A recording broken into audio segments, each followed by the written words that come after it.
Going down a basement alone can be very scary sometimes, but this explorer decides to visit an actual haunted basement. What he finds within this dark, silent, and dusty basement would give him the shock of his life.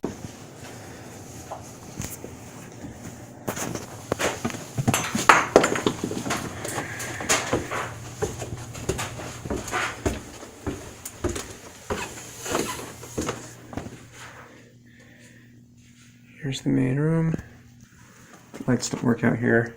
The explorer walks down the dark basement and arrives in a room filled with different items, which were probably old or abandoned. He keeps his attention on finding paranormal activities within this basement as he goes further into the basement. There's a lamp. There we go. He finds a lamp on a pathway and plugs it into a socket. But why? Did he spot something in the dark? Or was the basement becoming a little too creepy for him?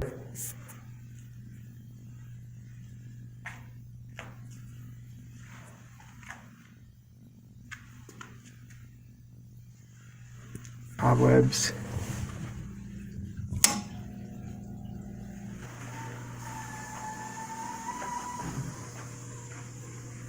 Then, with his undying desire to find paranormal activities, he goes deeper into the basement and finds an old boiler. As he continues his search and journey, he encounters cobwebs and finds another room with its lights still functional. He also finds a dark pathway that only leads to a room just like he had seen before. All these give him the idea that there might probably be someone or something in that basement.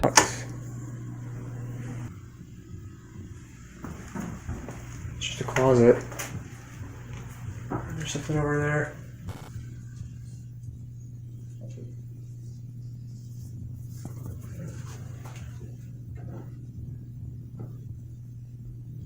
Yeah, who knows?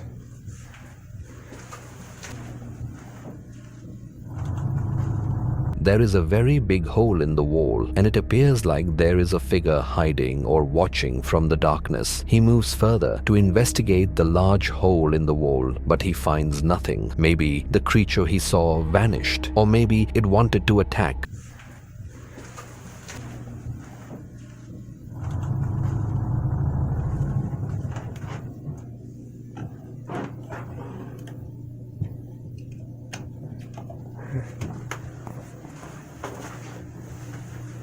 Oh, here it is. That's the tunnel they were talking about. That's one. Well, that's one that I saw over there. Where's the light switch?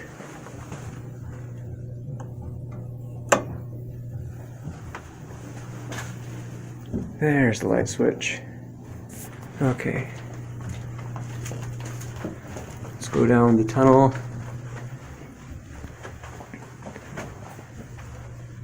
I have to do this. Oh. Another dead end. Oh, there's dirt everywhere.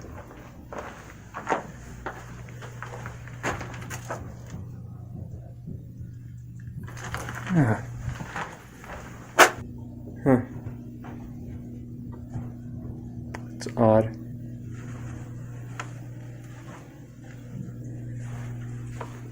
I thought there would have been more.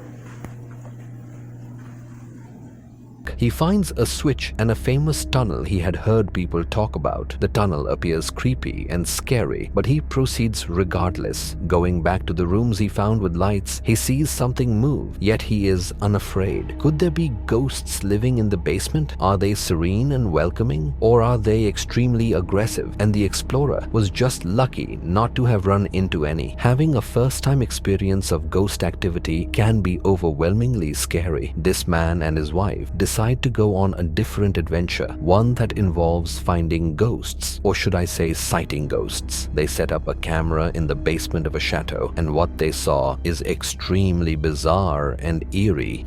And today, what we do?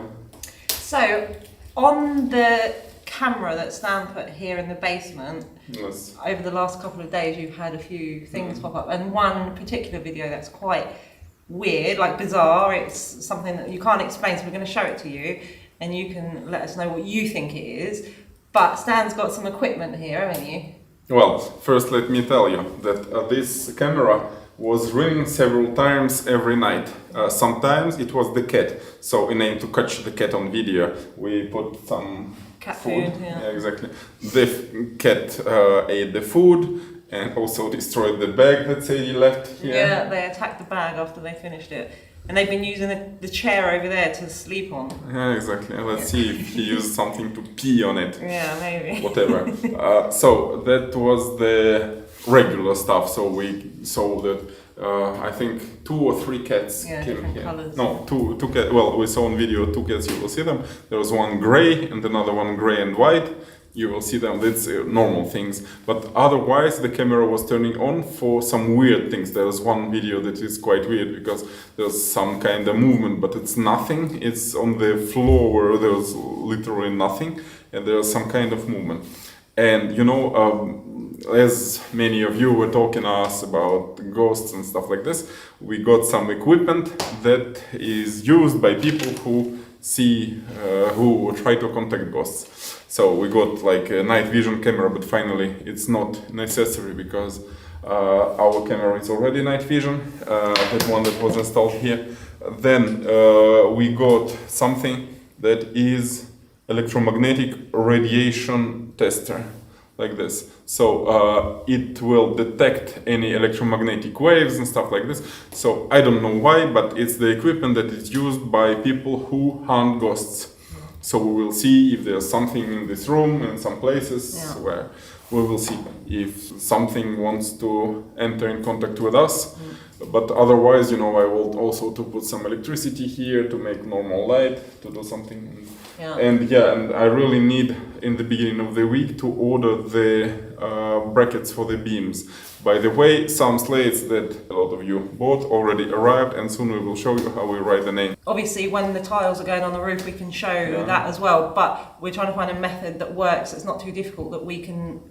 Whoever's bought a tile or several tiles, we can send you a picture of that tile. Yes, that's what we are looking how to make now, how to figure it out. So. But also the roof is not something that can be done now. It needs to be done when the weather's better, doesn't it? Yes, because we have really bad winter here. It's really cold. It's snowy. It's raining all the time. Yeah. So once the weather turns better, when we can actually get on the roof, that's when it will start redoing. But we're going to start writing names now to get that done. Yes, because we need also to classify tiles by their size, because, you know, they're thicker and thinner. Okay, let's just start. But I just want to say that literally that video that we're going to show, some of you might not spot it at the beginning, but there's sort of around this area, a ball of light appears, and then it kind of just floats off that way in that direction towards the stairs. So. Yes. Yeah, it's quite weird. We didn't know what is that, so that's it. The way that it looks ghostly to me. Okay. You can tell that this power couple is excited about finding ghosts. They begin by talking about their setup to catch hunt ghosts: a camera, an electromagnetic field meter, and a night vision camera. Through their camera, they captured movements. They mostly captured cats clumsily moving around, going after cat food, and hitting things around. However, they had one video where they captured something unreal, a paranormal activity that they could not explain. Something or someone moving in space, an apparition of some kind. That's strange. Seems like something was moving. You see? Like something is moving here. Here. I was there. It was working, but there was nothing. Now, here, there's a presence. Let's try another room.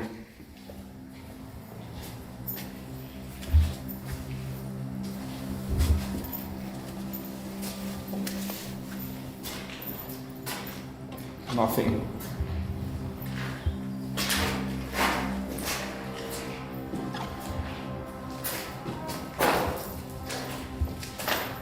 Might make it beep again. Yeah.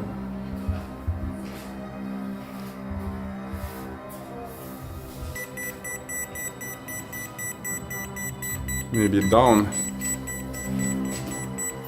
No. Well, it appeared again. disappeared. Let's try there.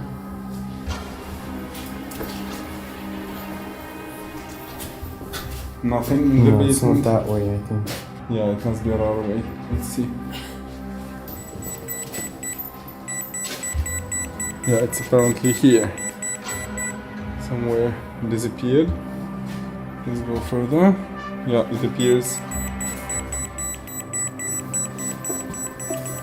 I'll go up. A big signal, but I have it.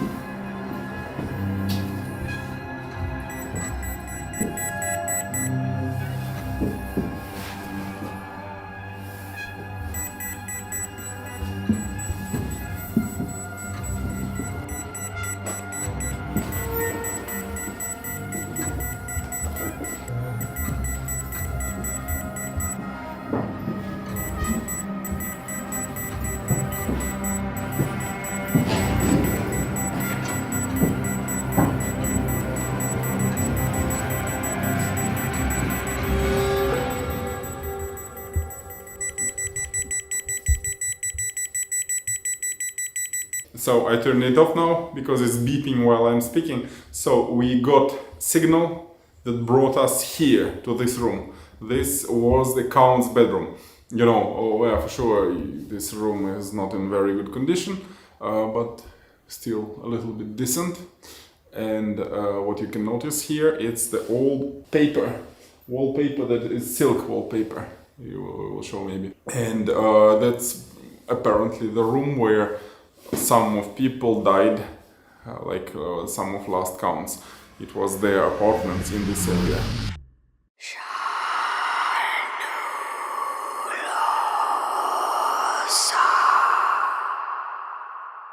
They investigate room after room with their EMF meter, trying to pick up unseen and strange movements. Repeated beeps proceed from the EMF, signifying that something or someone was moving randomly everywhere. With their hearts racing and their minds intensely boggled, they make a stop in a particular large room, where the beep increasingly becomes more consistent. The man is standing in a room known to be the death place of a number of people. Did the ghost of these dead people lead them to this room? Were they trying to communicate something to the couple? Were they displeased by their presence in the house? So I'm preparing the wire. We need light here, so I would like to use the old wires that remain to plug to make something decent.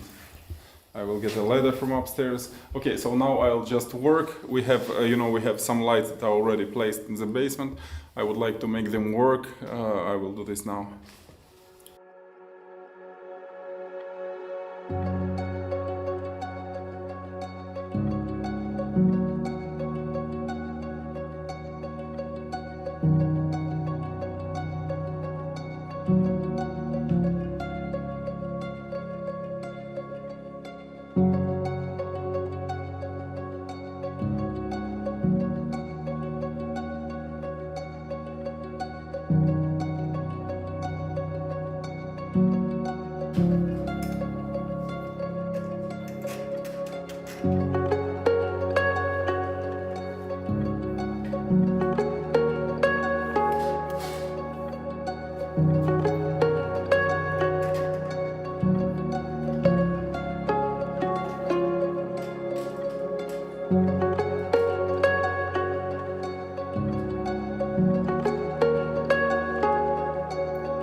So I did this to waterproof those hoses.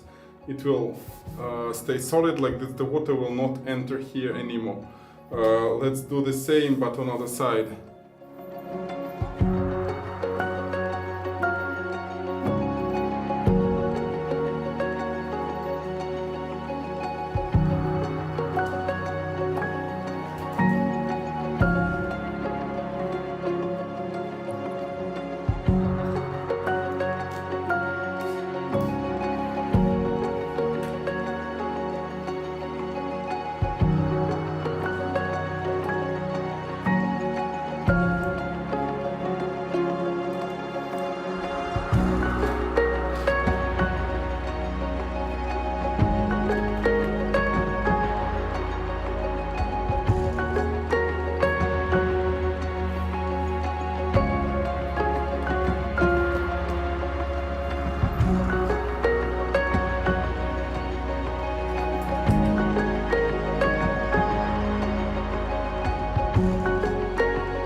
I want to reuse the part of the old installation, because here we have already some fusible, how do you call it, Sadie? The stuff that melts when the tension is too high. Fusible, like fuse. Yeah, fuse. We have a differential, an old differential, and two fuses. I would like to reuse them, and also to reuse the interrupter that is here. I don't know, but just I will make a temporary connection. We will test if it goes, if it gives light here. If it does, it's very good. If it does not, we will try to find another way.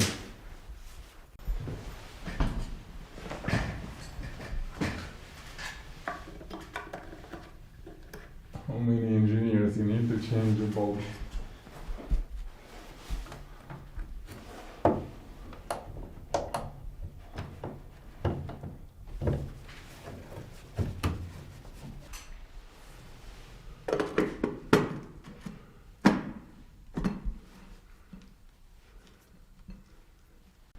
Well, it looks horrible, but for the moment it works. For the moment we need to check if the switch works, because it's an old switch, we don't know how it's wired, anything.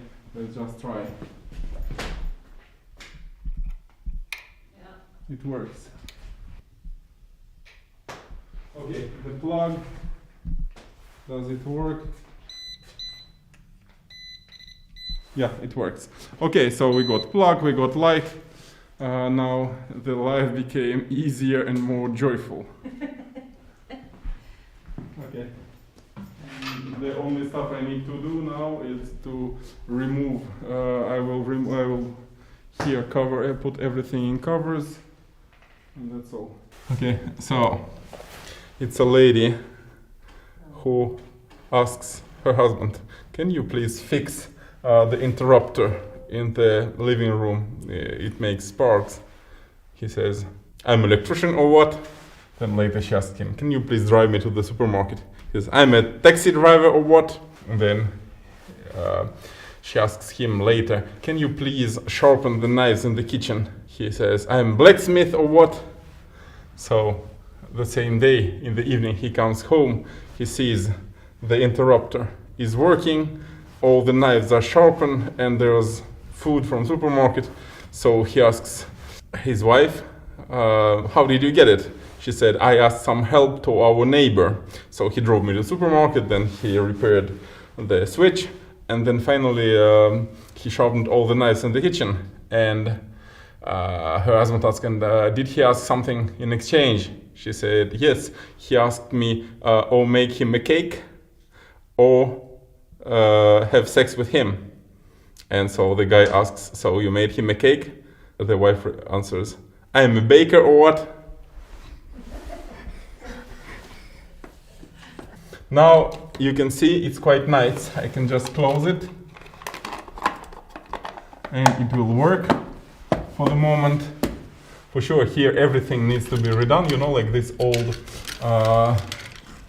things, they need to be removed. I would like to remove them. These old wirings are useless. Well, they are not useless, but finally, these switches, the differential, it's already in the board where I connected our electricity coming here. So this I can remove like this. It can go to the rubbish. And here, you know, it's really... They put a lot of glue with a glue pistol. Oh, the fire alarm was connected here. But here now it's useless, so now it can go. Are you an electrician, son? Sorry? Are you an electrician? I'm engineer, construction engineer.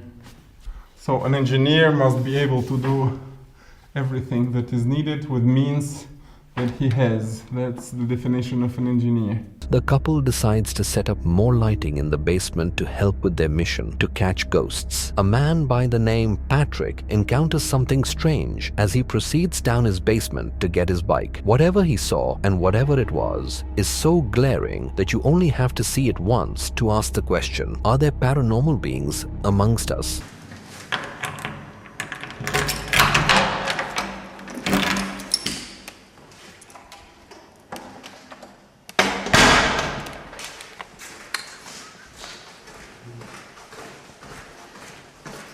It is just a normal day for Patrick and he wants to simply get his bike in his basement, but he also decides to test out his new video camera. Testing his new camera in the basement was with no intention of finding anything abnormal or unusual. He walks through different segments of what appears to be mini storerooms in his basement with his thoughts still free of encountering anything out of the ordinary.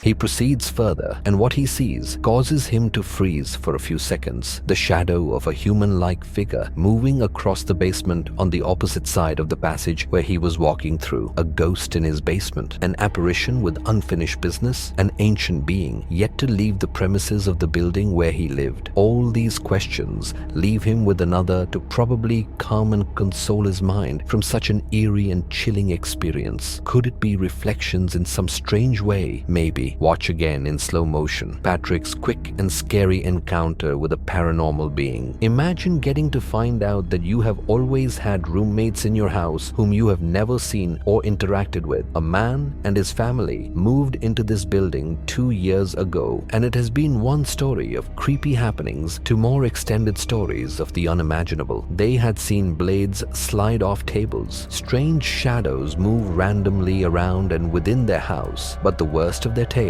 were from their eerie and obviously haunted basement. Like I was saying earlier, most of the stuff does happen down here. And I mean, you can't really... There it is. That's freaky stuff right there, man. Attending to his laundry in the basement, the man feels a strange presence behind him. He immediately knows and expects to see something out of the ordinary, and this prompts him to record the strange happenings that occur afterwards. Yep, that's what you call it.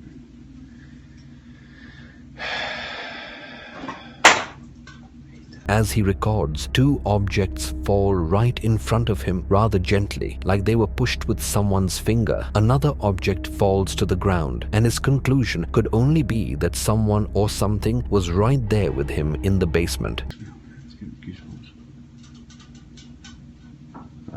Boy, here we go with the door again. Yeah, I don't like that.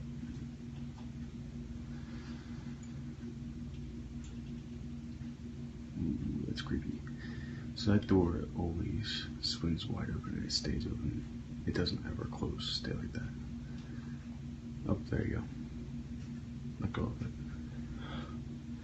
The objects remain on the floor, but what happens next is shocking. The heavy 1 3/4 thick solid oak slat door, which is the back door of the basement, begins to close all by itself. It opens again, leaving the man fully drowned in shock at the existence of paranormal and ghost-like creatures. What did these ghosts or poltergeists want? Were they trying to make the house a living hell for the man and his family? Or they simply lived as occupants in the same house long before the family? There can only be one realistic explanation when you hear movements in a house, especially an abandoned house. There's a squatter. This was the same thought that went through the mind of this man when he heard strange movements in a house built in the early 1900s, which he was remodeling. Doing this cabinet crown, and I think there's a squatter in this house. I think it's in here. Hello?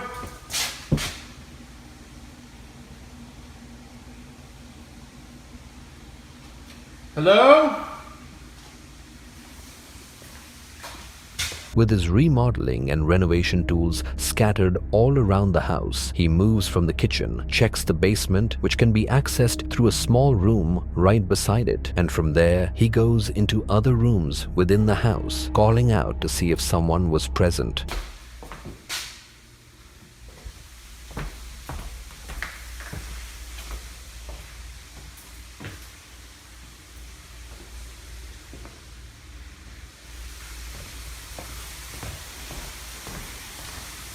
Hello?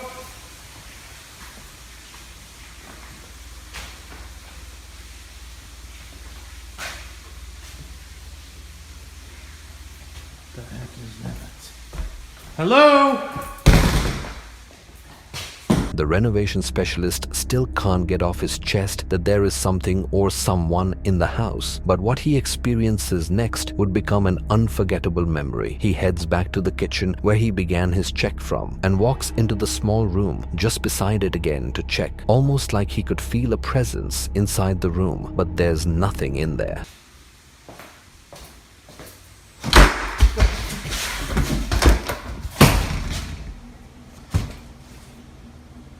Who is it?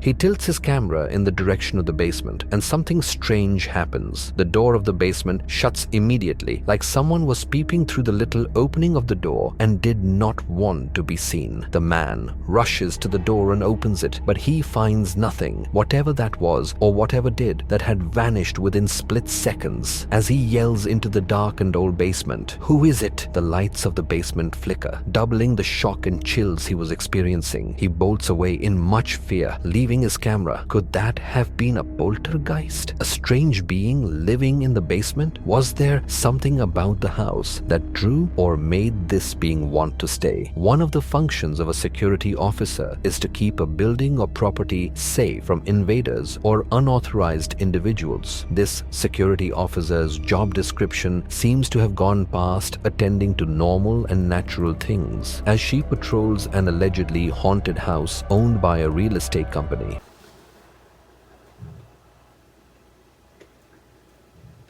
What the fuck?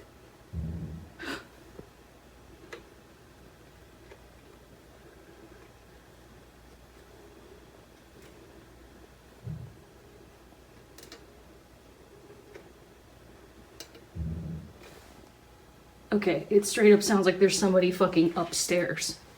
And there's nobody here. Within the basement of this haunted house are various strange occurrences happening all at the same time. A light that should be off is on, sounds of heavy footsteps, and the faint but obvious sound of furniture being moved around on the floor just above the officer. She tries turning the lights off, but it keeps flickering. She knows she is definitely alone in this house, but there is something, an unseen being or a ghost-like creature who is probably not happy with how the furniture in the house is arranged. Could it be the ghost of the original owner of the house? On March 31st, 2022, Milwaukee officers dash into a man's house to pick up a dead body. It is the body of a woman who got shot by her own boyfriend, who turned himself in a day and a half after the incident. He claimed he did not shoot her out of aggression, but that they were horseplaying in the bedroom when the unexpected happened. That's what I was looking for. I thought that's.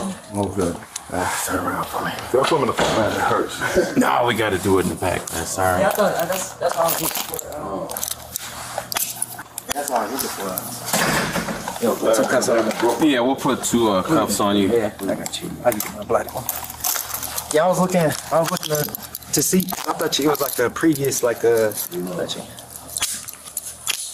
she go to the hospital or anything? She's scared of her problem, man. Like I said, I gotta get out of there for, you know. Where did you shoot her at? We were playing in the bedroom, I saw her in the room and she started bleeding, so I took the basement. She's just right there by the sink right now, man. I ain't got nothing on you. Okay. You said she down in the basement. Okay. I mean, what she looking like right now, I was down for about 7 hours. Yeah. And I walked I'm knowing my life is gone. It take a real man to come and, admit what they did, if it's an accident, it's an accident. Only you, her, and God know what really happened. I commend you for that. I want her family to, to be messed up. Is the gun still at the house? Where the gun at? I drove to, off of 50th and dumped in the dumpster after I left from the house. Okay. 53rd or 50 somewhere in there, man. I was just... Okay. The boyfriend, who goes by the name Mitchell Ellis, gives further information as he is cuffed, stating painfully that he left her in the basement and threw the gun in a dumpster far away from his house. Both is looking for a felony. What's going on? Anybody else know about this? Just you and her? Okay. And God. That's another thing. Yeah.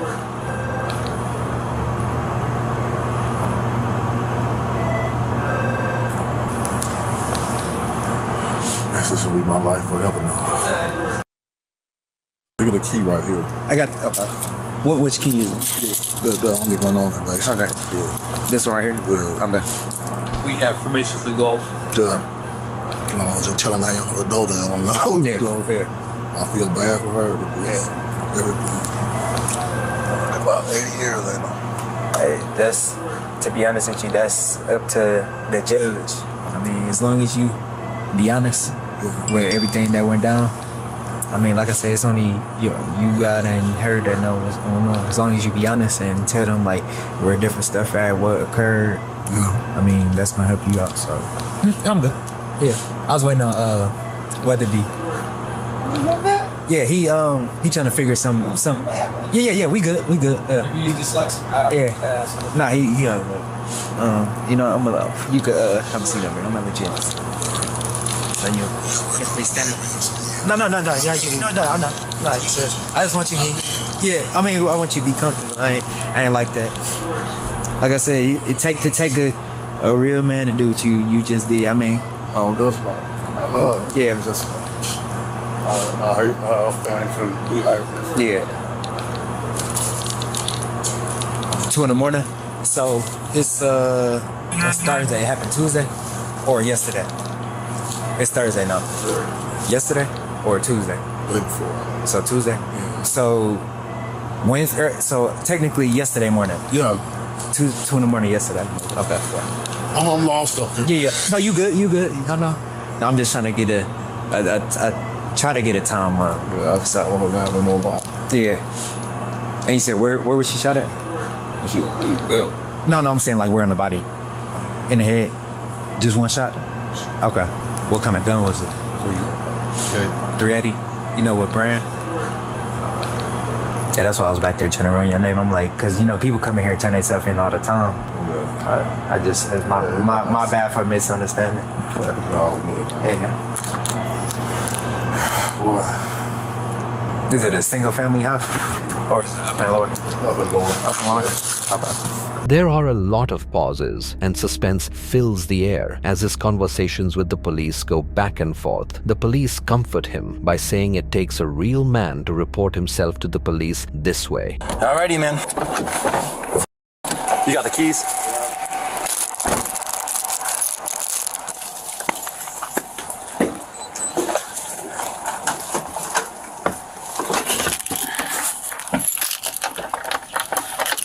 Here,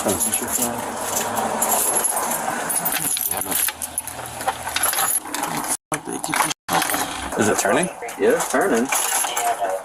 Well, what's going on? I saw, I guess one of the updates we got is the body's by a sink or something, or maybe in the basement. There's a body in there, you say?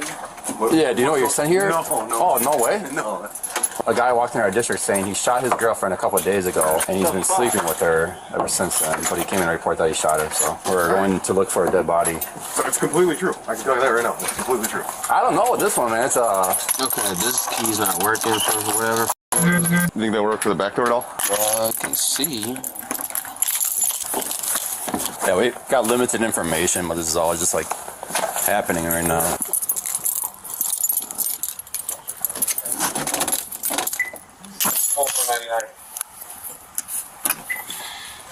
Find out which door he goes in. We're having trouble with the locks. There's a side door and a front door, and ask him which lock, if it's the deadbolt or the doorknob that he unlocks. The door in the front to the right. Yeah, ask him whether it's the deadbolt or the doorknob. Despite their best efforts, officers were unable to open the door and had to resort to alternative methods. Hey, working. Alright. Who's doing it? My floor is. You the biggest one. Police! Milwaukee Police! Hang on, we got breaching tools if you want. Do you? Yeah, hang on, let me call. There you go. Never mind. Hang on. 4 officers immediately move out to visit Ellis's home to retrieve the body of his deceased girlfriend. The keys he provided the police with do not work, and they had to resort to other methods to gain access to his house.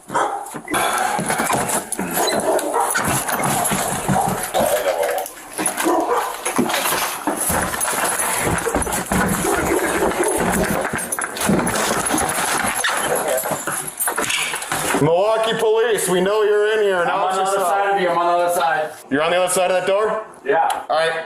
I'm coming back out. You said what day? That's not just tell him I'm coming back out. So I didn't clear. I think there's another bedroom over there. I just didn't want to get shot by you guys, you know. Okay.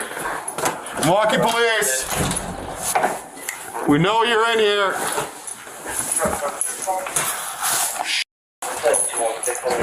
Another car to go to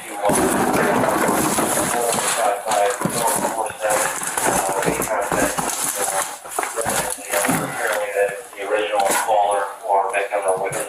Okay. Clear in here.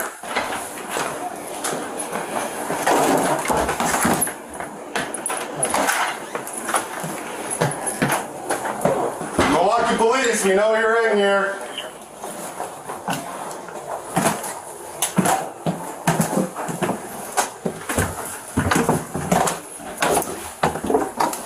Milwaukee Police, if you're done here, announce yourself now.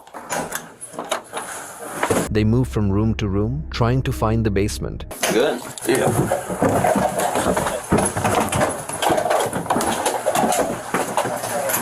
Some rooms to the right. Oh, Oh, yep, there's a dead body down here. God damn it. We're gonna need more squad. 7286. Yeah, we're gonna need more squads here. There's gonna be a confirmed PMB female in the basement. It looks P&B, pretty good. Yeah. Body P&B in the basement here. Can you get us a couple more squads and a boss? Nothing else back there? No. At the location. Confirm you know the injury?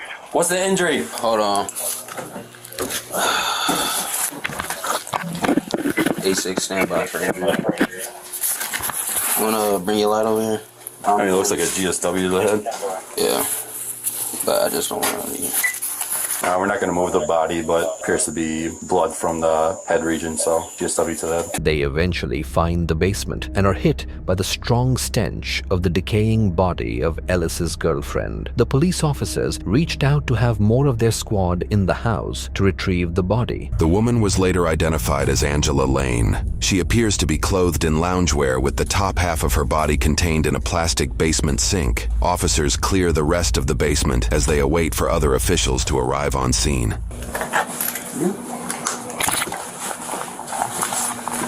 Our victim's going to be a black female, probably around 30 years old, not conscious, not breathing. It's been here for a couple days now. They apparently have a DV custody. Just get his info, see if they got her info. All right. Has anybody made contact with the upper? No, I've been down here just blocking all this off. Let's make contact with the upper, make sure nobody's injured or anything up there. Surprisingly, it appears that there are tenants in the upper part of the duplex. Right there. Have you heard any gunshots? You and your wife and you're both okay? There's been a shooting and someone's in the basement shot, okay? You ever heard any gunshots? Any time in the last 60 days, anything? If you got any questions, you guys have a front door? Okay, use that. Use that if you gotta get outside and ask me any questions or anything, okay? Don't come down this hall. Thank you. I don't know if it's her baby daddy or boyfriend walked into our district and said that he shot her a day and a half ago. Oh, well then. Why do people keep coming into districts like this? I don't know. I want to make it easy on us. I want to make sure our numbers aren't And then we obviously going down. In the criminal complaint, Ellis provided a detailed account of the events that transpired that night. He described engaging in horseplay with the victim, during which he allegedly pointed a gun at her head as a joke, finger on the trigger, after she jokingly directed profanities at him. According to Ellis, she slapped the weapon, causing it to discharge and strike her in the head. Panicked and unsure of what to do, Ellis moved her from his bedroom to a living room chair, noticing significant blood loss. He then carried her to the basement, leaning her upper body over a sink to prevent further blood from spilling onto the floor. Ellis proceeded to clean the blood throughout the house with a cleaning solution before sitting in the basement for hours smoking and contemplating on what to do. Eventually, he left the house with the gun and disposed of the weapon. The following day, he contacted his sister, who drove him to the police station where we began this video. Detectives noted that Ellis did not attempt life-saving measures, nor did he call for emergency medical services at any point. For his arrest, Ellis faced 1 count of first-degree intentional murder with a modifier for use of a dangerous weapon. He entered a plea of not guilty days later. According to court documents, his bond was initially set to $250,000, but it was officially set to $75,000. During his time in jail awaiting trial, he would never post bail. Then 43-year-old Ellis was found guilty via jury trial in April of 2023, over a year after confessing to the killing of 29-year-old Angela Lane and pleading not guilty. For this, he was sentenced to 33 years in prison with 10 years of extended probation. He was granted 385 days of jail time. Because this is a Class B felony, and because the judge ordered Ellis ineligible for certain programs that could reduce his sentence, he will probably have to serve the entirety of his time. And so, he likely won't be released from prison until April of 2055, when he will be 75 years old. He then won't be released from probation until he is 85 years old. Additionally, the court ordered restitution in the amount of almost $2,000 to one individual, and roughly an added $800 in court fines and fees. After Angela's death, local news captured a vigil held by family and friends of the victim. This is so saddening. It's too much. I'm just so broken that this could happen to her. She didn't even have a life to live at 29 years old. She's always the one that's caring, loving, and got something for anybody. The story is a sad one, as the police identified the dead woman as Angela Lane, a 29-year-old known to be loving and caring by her family members. Families and friends held a vigil for Angela. Many had doubts and did not believe Ellis's report about the incident. He was eventually sentenced to 33 years in prison with 10 years of probation.